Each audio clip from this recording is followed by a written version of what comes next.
Monologue for Shut-Ins, number 317. Hey, Pfizer says that its new pill, Paxlovid, can significantly reduce hospitalization from COVID infection. Yeah. Now, as someone who watches a lot of medical commercials on the news, I've always wondered how do they come up with all the weird names for drugs? You know what I mean? Yeah. So this is what I think. I think it's like drunk Shakespeare. The drug company guys sit around in a room and purposely get drunk, and then they try to come up with a good drug name. Am I right? I mean, come on. Doesn't Paxlovid sound like a drunk trying to say Pfizer anti-COVID? Yeah, or something like that. Think of any modern medicine name and then say it drunkenly. It's the only way the name makes any sense. Yeah, like Tisla.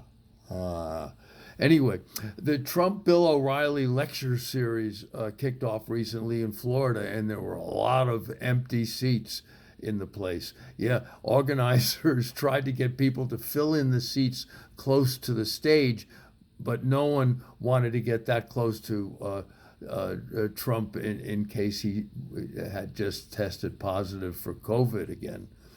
And Mark Meadows' texts on January 6th were revealed yesterday, and it turns out that even Don Jr.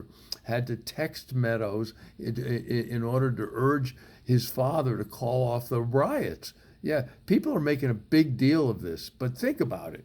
We already know how much the president hates to read, or maybe those texts from Don Jr. just proves that he doesn't know how to. You know what I mean?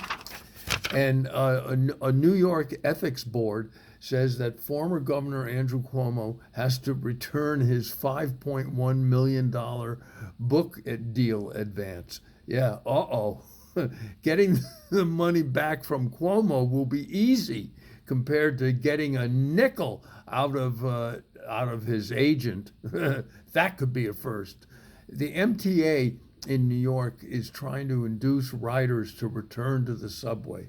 They're even instituting a weekly fare cap and even some more drastic measures, like making all the flashers wear a sock. And there was some guy in New Zealand who got 10 vaccine shots in one day, pretending to be different people. Yeah, they were about to give him an 11th shot when the nurse said his arm looked like a teenager's face. They knew something was wrong when his arm was worse than a cheap golf course. Yeah, that guy had more shots than Stephen Curry on a hot night. They're going to start selling birth control now over the counter. Yeah, without a prescription. Yeah, it'll be called the morning before pill.